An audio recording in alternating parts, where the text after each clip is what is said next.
Hello students, एक बार फिर आपका स्वागत है आपके अपने यूट्यूब चैनल AK क्लासेस में। प्यारे बच्चों, इससे लास्ट वाले लेक्चर के अंदर हम आपको क्लास 12 का चैप्टर नंबर 1 संबंध एवं फलन की एक्सरसाइज 1.3 के क्वेश्चन नंबर 9 तक कंप्लीट करा चुके थे। आशा करते हैं कि आपको अच्छे समझ में आ गए होंगे। आज जो हम बात करने वाले हैं बच्चों, जो क्वेश्चंस रह गए हैं क्वेश्चन नंबर 10 से हम बात करने वाले हैं और कुछ ही क्वेश्चन इस एक्सरसाइज में हैं। आज आपकी एक्सरसाइज समाप्त हो जाएगी। बच्चों, अगर हमारा आपको वीडियो अच्छा लगता है तो प्लीज़ हमारे वीडियो को ज़्यादा शेयर और लाइक किया कीजिए बच्चों, और ज़्यादा से ज़्यादा हमारे चैनल को बच्चों सब्सक्राइब कराइए, ठीक है।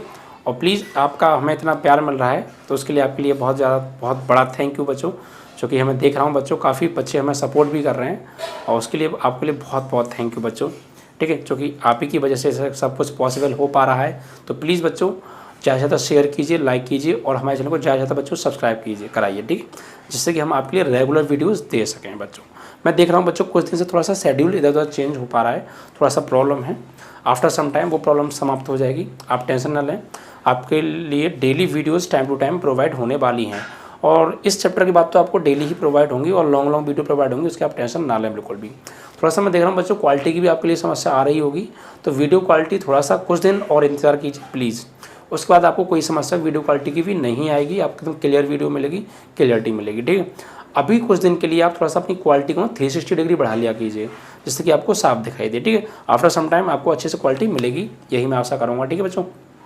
तो प्लीज़ बच्चों ज़्यादा से ज़्यादा शेयर कराइए, सब्सक्राइब कराइए, ओके, और लाइक किया कीजिए बच्चों। कोई प्रॉब्लम है, आपको वीडियो अच्छा भी लगता है तो आप कमेंट जरूर किया करें, ओके, जिससे कि हम मोटिवेट होते हैं और आपके लिए और ज़्यादा से ज़्यादा मेहनत कर सकें, ठीक है बच्चों। तो आज क्वेश्चन नंबर 10 हम पढ़ने वाले हैं, इसी को कराएंगे। देखिए क्या कह रहे हैं इसमें। कहा है क्वेश्चन नंबर 10 में, मान लीजिए कि f सच दैट एक सेट x है और एक सेट y है और सेट x से y पर एक फंक्शन है f, व्युत्क्रमणीय फलन है, तो सिद्ध कीजिए कि f का जो प्रतिलोम है वो अद्वितीय होता है। यानी f फंक्शन है और इसका जो इनवर्स है, जो प्रतिलोम है, वो हमें प्रूफ करना है कि बच्चों अद्वितीय होता है। अद्वितीय मतलब बच्चों इस जैसा कोई और होना, अद्वितीय मतलब सिर्फ सिंगल पीस, उस जैसा कोई दूसरा ही हो ही ना, यानी अकेला हो। तो देखिए किसी भी फंक्शन का प्रतिलोम जो होता है ना, वो वास्तव में होता तो एक ही है, बट इसमें प्रूफ करा रहा है तो हम प्रूफ करके दिखाते हैं। वैसे किसी भी फंक्शन का प्रतिलोम निकालेंगे तो कभी भी एक फंक्शन के दो प्रतिलोम नहीं हो सकते, एक ही होता है, बट यहाँ हमें प्रूफ करके दिखाना, तो आइए करते हैं। देखिए बच्चों, तो दे रखा है, सबसे पहले वो लिख लेते हैं। क्वेश्चन नंबर 10 है, यहाँ में एक फंक्शन दे रखा है x to y से, ये फंक्शन है x से y पर, ओके। और हमें सिद्ध क्या करना है बच्चों, सिद्ध करना है कि f का प्रतिलोम अद्वितीय, मतलब इस जैसा कोई और है ही नहीं, सिंगल है, ठीक है। देखिए इसको प्रूफ करने के थोड़ा सा हमें मानना पड़ेगा बच्चों। सपोज जैसे मान लीजिए ये जो हमें दे रखा है यहाँ पे x एक सेट है और y एक सेट है। सपोज यहाँ पे हमने मान लीजिए x1 और x2 इसके दो एलिमेंट हैं और रखने पर हमें मान लीजिए z प्राप्त होता है, ठीक है, और x से y एक फलन है f, ठीक है बच्चों। यानी आप प्रतिलोम का मतलब समझ रहे हैं। प्रतिलोम का मतलब क्या होता है, फंक्शन का मतलब क्या होता है। फंक्शन मतलब बच्चों ये होता है कि अगर हम किसी फंक्शन में x1 रखें तो हमें z मिल रहा है, और अगर कोई प्रतिलोम फलन मान लीजिए g है और इसमें हम z रखें तो वापस से हमें x1 मिलना चाहिए, तो मतलब उस फंक्शन का वो प्रतिलोम है। अगर हम उस फंक्शन f में x2 रखें तो z मिले और उस प्रतिलोम फलन g में हम z रखें तो वापस x2 मिले, इट मीन्स वो उसका प्रतिलोम फलन है, ये होता है। तो बच्चों यहाँ पर देखिए प्रूफ करने में थोड़ा सा हमें मानना पड़ेगा। यहाँ बच्चों मानते हैं कि माना g व h f फलन के दो प्रतिलोम फलन हैं। यानी हमने g और h f के दो प्रतिलोम फलन मान लिए, ठीक है, दो प्रतिलोम फलन मान लिए। अब अगर बच्चों हम इनको बराबर ले आएंगे, यानी हमने दो अलग अलग प्रतिलोम फलन माने हमने f के, अगर हम इन दोनों प्रतिलोम फलनों को बराबर ले आएंगे तो ये प्रूफ हो जाएगा ये दोनों एक ही हैं। एक ही है मतलब फंक्शन का जो प्रतिलोम है वो एक ही होगा, ये चीज़ प्रूफ करना है हमको। देखिए यहाँ पर फंक्शन की अगर मैं बात करूँ, फंक्शन क्या होता है बच्चों और प्रतिलोम क्या होता है। फंक्शन का मतलब बच्चों ये होता है कि अगर कोई फंक्शन f है, अगर मैं मान लीजिए इसमें x1 लगाता हूँ तो मुझे z मिलता है, x1 लगाने पर z मिलता है, तो ये फंक्शन है। जैसे मान लीजिए मैं आपको एक एग्जांपल देके समझाऊँ, ये एक सेट a है, ये एक सेट b है, यहाँ से यहाँ पर एक ये फंक्शन है f। सपोज इसके एलिमेंट 1 2 3 ले लिए मैंने और यहाँ पे अपनी तरफ से कोई फंक्शन एफ एक्स मान लिया x + 1। तो बच्चों अगर मैं यहाँ पे 1 लगाऊंगा, यहाँ पर अगर मैं 1 लगाऊंगा तो क्या मिलेगा, 1 + 1 यानी 2 मिलेगा। अगर यहाँ पे मैं 2 लगाऊंगा तो 2 + 1 यानी 3 मिलेगा। अगर यहाँ पे मैं 3 लगाऊंगा तो 3 + 1 यानी 4 मिलेगा। ये चीज़ तो है, यानी 1 2 के साथ मैपिंग करेगा, 2 3 के साथ, 3 4 के साथ। तो ये फंक्शन तो है बच्चों। 1 रखने पर 2 मिला तो फंक्शन है, 2 रखने पर 3 मिला तो फंक्शन है, 3 रखने पर 4 मिला फंक्शन है। लेकिन क्या प्रतिलोम है? अगर बच्चों मैंने f फंक्शन है, इसमें 1 रखा तो 2 मिला। अगर मान लीजिए कोई g प्रतिलोम फलन हुआ f का, अगर इसमें मान लीजिए मैं 2 लगाता हूँ और 2 रखने पर मुझे वापस से 1 मिल जाए तो इसका प्रतिलोम भी होगा, या नहीं होगा? अगर मैं मान लीजिए इसमें 3 लगाता हूँ और वापस से मुझे 2 मिल जाए तो ये इसका प्रतिलोम भी होगा। अगर मैं इसमें मान लीजिए 4 लगाता हूँ और वापस से मुझे 3 मिल जाए तो इसका प्रतिलोम होगा, नहीं होगा? यही तो होता है प्रतिलोम। मतलब फंक्शन क्या है कि 1 रखने पर 2 मिले और प्रतिलोम 2 रखने पर वापस से 1 मिलना चाहिए, तो प्रतिलोम है। ओके, ये चीज़ तो होती है। तो फंक्शन में अगर मान लीजिए मैंने f(x1) बराबर, हमने फंक्शन में x1 रखा तो मुझे क्या मिला, z मिला। अब अगर मैं वापस से मान लो मैं यहाँ पर इसका प्रतिलोम फलन क्या है, g। अगर g में मान लीजिए मैं z रखता हूँ तो मुझे क्या मिलना चाहिए, x1 मिलना चाहिए, तो प्रतिलोम होगा। ठीक है, यानी अगर हम फंक्शन में x1 रख रहे हैं तो क्या मिला, z मिला, और प्रतिलोम में z रख रहे हैं तो वापस से x मिल रहा है। इसी प्रकार दूसरा मान लीजिए आप, दूसरा प्रतिलोम फलन क्या है, h। अगर इसमें मान लीजिए मैं x2 रखूँगा, x2 का z रखूँगा तो क्या मिलना चाहिए, मुझे वापस से x2 मिलना चाहिए। यानी अगर फंक्शन में मान लीजिए मैं x2 रख रहा हूँ तो मुझे z मिल रहा है, और वापस से मैं z रख रहा हूँ तो मुझे x2 मिल रहा है। इसका मतलब ये प्रतिलोम है, इसके प्रतिलोम है ना, इसका प्रतिलोम है, ये इसका प्रतिलोम है। यानी फंक्शन f का g भी प्रतिलोम है, फंक्शन f का h भी प्रतिलोम है या नहीं है? तो बच्चों देखिए यहाँ पर देखिए आप कि z बराबर z, तो f(x1) बराबर आ रहा है f(x2) के, आ रहा है नहीं आ रहा है, f(x1) बराबर f(x2) है।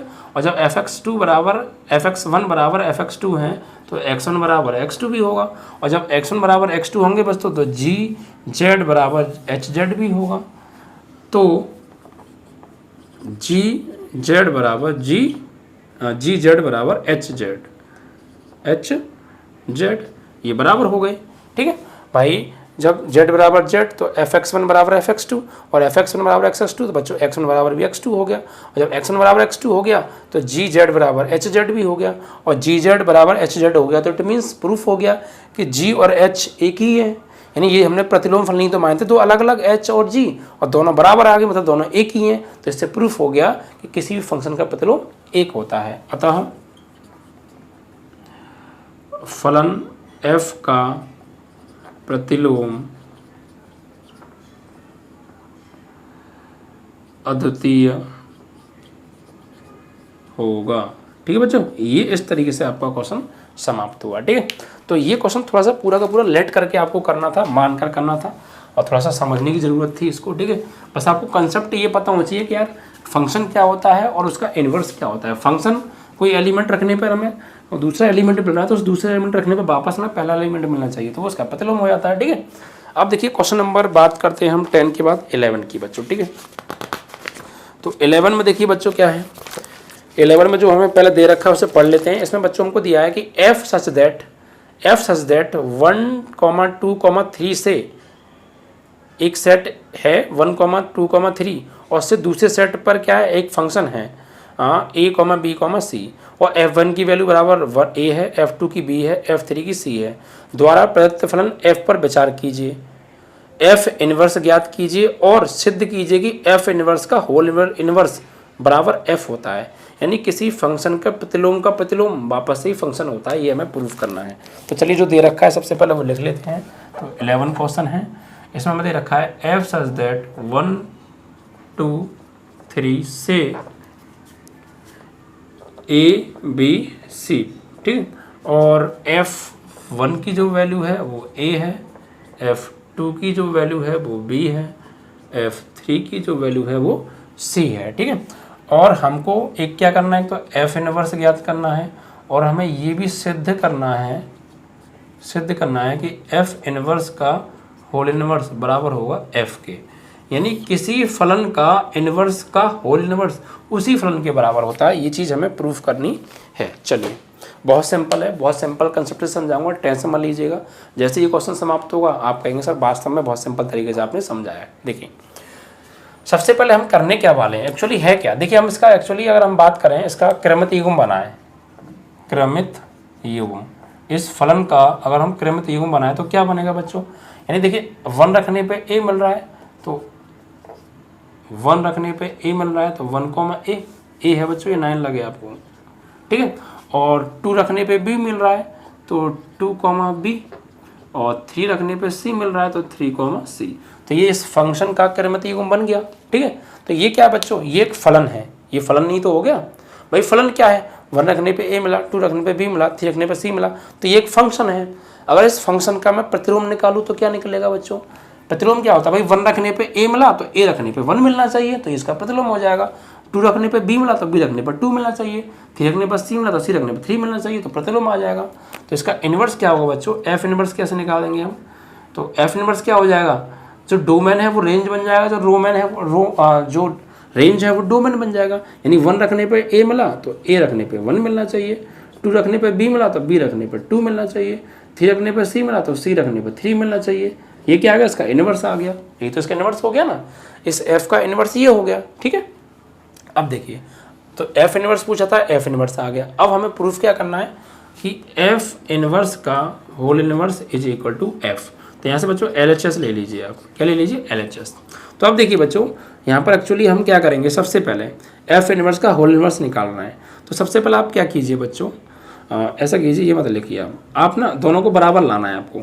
तो आप सबसे पहले f इन्वर्स निकालिए। f इन्वर्स क्या है, ये है बच्चों, देखिए f इन्वर्स क्या है, f इन्वर्स अभी निकाला है हमने, क्या है, a,1, b,2, c,3, ये f इन्वर्स है। अब मान लीजिए ये f इन्वर्स है, अगर अपने मन में आप ऐसा कीजिए, आप ना आपको इसको f इन्वर्स मत मानिए, अपने मन में मान लीजिए कि ये f ही है, ये f इन्वर्स नहीं, मान लीजिए f है और उसके ये क्रमित युग्म है, ये f है। अगर मैं इस f का प्रतिलोम निकालूंगा तो क्या करूंगा, a रखने पे 1 मिला तो 1 रखने पे वापस से मिलना चाहिए, b रखने पर 2 मिला तो 2 रखने पे वापस से b मिलना चाहिए, c रखने पर 3 मिला तो 3 रखने पे वापस से c मिलना चाहिए। भाई मान लीजिए इस तरीके से f था ना, इस तरीके से एक f है, इन्वर्स कुछ देर के लिए भूल जाइए, ये f है और मैं इसका दोबारा से प्रतिलोम निकालूंगा तो क्या होगा, मतलब मैं इसका फिर से प्रतिलोम निकालूंगा, इसका फिर से प्रतिलोम निकालूंगा तो क्या आएगा, तो ये फिर से पलट जाएगा। यानी 1, a, 2, b, 3, c, मिला नहीं मिला, ठीक है। सबसे पहले फंक्शन था, इसका इन्वर्स निकाला, मतलब ये चीज़, फिर इसका अगेन इन्वर्स निकालेंगे तो फिर से पलट जाएगा ये। भाई पहले 1 था, इन्वर्स निकालने पे 1, a था, इन्वर्स निकालने पे a,1 हो गया। इसी प्रकार यहाँ पर जब a,1 है, फिर अगेन इन्वर्स निकालेंगे, इन्वर्स का भी इन्वर्स निकालेंगे तो 1, a हो जाएगा, 2, b हो जाएगा, 3, c हो जाएगा नहीं हो जाएगा। अब आप गौर दीजिए, इसको बना लीजिए आप इक्वेशन नंबर फर्स्ट, इसको बना लीजिए आप इक्वेशन नंबर सेकंड। अब देखिए आप f इन्वर्स का होल इन्वर्स और f को मैपिंग कीजिए, आप मिलाइए आप, 1, a, 1, a, 2, b, 2, b, 3, c, it means कोई भी फंक्शन है वो फंक्शन उसके इन्वर्स के होल इन्वर्स के बराबर आ रहा है। यहाँ पे क्या लिखेंगे आप, समीकरण 1 व 2 से f इन्वर्स का होल इन्वर्स बराबर f, हैंस प्रूफ, ठीक है। यही एक्चुअली हमें प्रूफ करना था, कुछ नहीं किया। सबसे पहले हमें फंक्शन दे रखा है इतने से इतने पर, और f1 की वैल्यू a, 2 की वैल्यू b, 3 की वैल्यू c दे रखी है, और हमें f इन्वर्स का होल इन्वर्स f के बराबर लाना है। तो सबसे पहले हमने ऐसे f बनाया। f कैसे बनाया, 1 रखने पे a मिला तो 1, a, 2 रखने पे b मिला तो 2, b, 3 रखने पे c मिला 3, c, ये f बन गया। अब इसका हमने इन्वर्स निकाला, तो इन्वर्स क्या है, यानी फंक्शन क्या होता है, 1 रखने पे a तो इन्वर्स होता है a रखने पे 1, फंक्शन क्या होता है 2 रखने पे b तो इन्वर्स क्या होता है b रखने पे 2, फंक्शन क्या होता है 3 रखने पर c तो इन्वर्स क्या होता है c रखने पर 3। तो हमने इन्वर्स निकाल दिया, 1, a तो ये a,1, 2, b तो ये b,2, 3, c तो ये c,3, ये इन्वर्स आ गया। अब हमें एक्चुअली प्रूफ क्या करना है कि f इन्वर्स का होल इन्वर्स बराबर f है, तो f इन्वर्स तो ये रहा। अब इसका फिर से इन्वर्स निकालूंगा तो ये फिर से पलट जाएंगे ना, f इन्वर्स का भी एक और इन्वर्स निकालूंगा तो फिर से पलट जाएंगे। तो बस वही किया मैंने, ये 1, a हो गया, b, 2, b हो गया, 3, c हो गया। तो अब हमने गौर दिया कि हमने इस समीकरण नंबर 1 को देखा और समीकरण नंबर 2 को देखा। एफ इनवर्स का होल इनवर्स एफ के बराबर आ रहा है, तो एफ इनवर्स का होल इनवर्स बराबर एफ, तो यही हमें प्रूव करना था। ठीक है, बहुत सिंपल हो गया ना। ऐसे ही यही बच्चों, इससे अगला क्वेश्चन भी सेम ऐसा ही है, बिल्कुल आपको अच्छे समझ में आ गया होगा ना। चलिए अब नेक्स्ट क्वेश्चन को देखते हैं। क्वेश्चन नंबर है आपका 12। देखिए पिछले क्वेश्चन में क्या था, हमें सेट भी दे रखे थे, सेट के अंदर एलिमेंट दे रखे थे, यहाँ एलिमेंट नहीं दिए, सिर्फ प्रूफ करना है। तो कोई बात नहीं, एलिमेंट खुद मान लेंगे अपनी तरफ से, क्या दिक्कत आ रही है बिल्कुल same as it is question है। देखिएगा बिल्कुल सेम ऐसे ही करूँगा, बस एलिमेंट अपनी तरफ से मानूंगा बच्चों में, सेट अपनी तरफ से मानूंगा इसमें। देखिए बच्चों क्वेश्चन नंबर 12 है, इसमें क्या कहा है, इसमें कहा है कि मान लीजिए कि एफ सच दैट एक्स से वाई एक फलन है, व्युत्क्रमणीय फलन है, तो सिद्ध कीजिए एफ इनवर्स का प्रतिलोम एफ है, यानी एफ इनवर्स का भी प्रतिलोम, यानी एफ इनवर्स का इनवर्स एफ है, अर्थात एफ इनवर्स का whole inverse is equal to F. ये हमें प्रूफ करना है। तो देखिए जो दिया है वो लिख लेते हैं, एफ सच दैट एक सेट एक्स से वाई पर एफ फलन है, ठीक है, और हमें सिद्ध क्या करना है, सिद्ध करना है बच्चों एफ इनवर्स का होल इनवर्स बराबर एफ, वही चीज़ हमें प्रूफ करनी है। देखिए बच्चों यहाँ पर एक सेट दे रखा है एक्स, एक सेट दे रखा है वाई, और एक्स से वाई पर एफ फंक्शन है।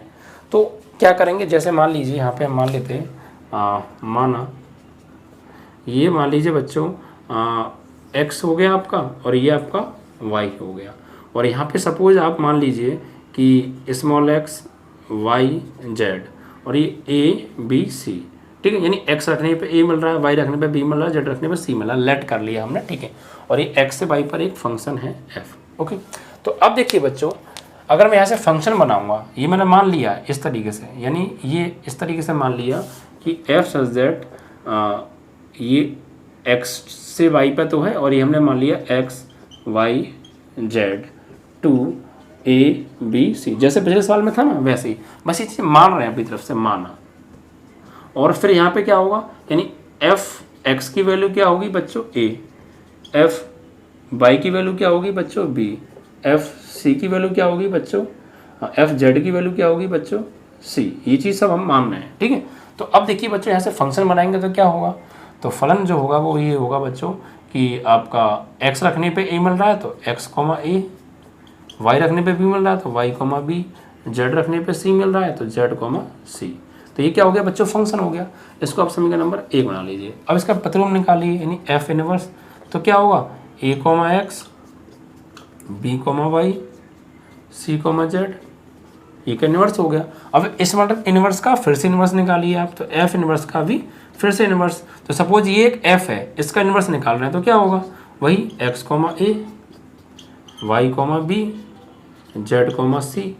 तो अब इसको आप इक्वेशन नंबर 2 बना लीजिए। और देखिए बच्चों f और f इनवर्स के होल इनवर्स को देखिए, क्या दोनों सेम है, ऑफ कोर्स सेम है, ठीक। तो बस ये प्रूफ हो गया कि f is equal to f inverse का होल इनवर्स। बस यहाँ पे एलिमेंट आपको स्वयं मानने पड़े। बाकी हमें x सेट से y सेट पे एक फंक्शन f दे रखा है, तो हमने मान लिया कि जो x सेट के एलिमेंट हैं वो ये हैं और y के ये हैं, और x रखने पे a मिल रहा है, y रखने पे b मिल रहा है, z रखने पे c मिल रहा है, ये हमने माना है सब कुछ। अब फंक्शन बनाया हमने ये समीकरण 1, x पे a, y पे b, z पे c। अब इसका प्रतिलोम निकाला तो a पे x, y पे b पे y और c पे z मिलना चाहिए। फिर इसका हमने फिर से इन्वर्स निकाला, तो फिर अब x पे दोबारा से ये मिलेगा, y पे b मिलेगा, z पे c मिलेगा, और हमने देखा दोनों क्या आ रहे हैं, बराबर। तो ये प्रूफ हो गया, समीकरण 1 बराबर 2 हैं। अतः f इनवर्स का होल इनवर्स बराबर f सिद्ध हुआ, हैंस प्रूफ सिद्ध हुआ, ठीक। इस तरीके से सेम आपने देखा क्वेश्चन नंबर 11 की तरह था, बस एलिमेंट मानने पड़े और आसानी से हो गया बच्चों, ठीक है। अब देखिए क्वेश्चन नंबर 13 के ऊपर बात करेंगे। 12 आपका कंप्लीट हो गया है। क्वेश्चन नंबर देखिए 13 में क्या कहा है। 13 में हमसे कहा है कि f सच दैट R2R एक फंक्शन है और fx दे रखा है बच्चों हमें, और fo fx बराबर होगा, 4 ऑप्शन दे रखे हैं, कौन सा होगा, किसके बराबर होगा। तो चलिए देखते हैं। क्वेश्चन नंबर 13 है। सबसे पहले यहाँ जो गिवन है f सच दैट R2R एक फलन है और फंक्शन दे रखा है fx is equal to 3 minus X cube की होल पावर 1/3, यानी 3 माइनस एक्स क्यूब की होल पावर 1/3। और हमें ज्ञात क्या करना है, यानी fo fx बराबर क्या होगा, 4 ऑप्शन दे रखे हैं, उनमें से हमको बताना है। तो देखिए बच्चों, सबसे पहले हम एफ ओ एफ एक्स ज्ञात करेंगे। तो एफ ओ एफ एक्स का मतलब क्या होता है बच्चों? हाँ, एफ ओ एफ एक्स मतलब होता है बच्चों एफ ऑफ एफ एक्स। ये तो होता है एफ ओ एफ एक्स, मतलब ओ हटेगा ब्रैकेट आएगा, ब्रैकेट हटेगा ओ आएगा, तो एफ ओ हटेगा तो एफ ओ की जगह ऑफ एफ एक्स। अब देखिए बच्चों, एफ एक्स की वैल्यू क्या है? एफ एक्स की वैल्यू है ये, मतलब इसका मतलब क्या है? एफ और इसकी वैल्यू है बच्चों 3 माइनस एक्स क्यूब की पावर 1/3। ठीक है, ये तो आ गया। अब इसका मतलब बच्चों, इसका मतलब ये है बच्चों, एफ वाले फंक्शन में जाओ, जहाँ भी एक्स है उस एक्स की जगह पे 3 माइनस एक्स क्यूब की होल पावर 1/3 लगा दो। ये तो हो गया इसका मतलब बच्चों। भाई F O F X means F of F X की वैल्यू लगा दी हमने ये। अब ये इसका मतलब क्या है? अब देखिए बच्चों, एफ 3 माइनस एक्स क्यू की पावर 1/3, इसका मतलब क्या है कि एफ वाले फंक्शन में जाओ, जहाँ भी एक्स है एक्स की जगह पे, एक्स की जगह पे क्या लगा दो? ये लगा दो।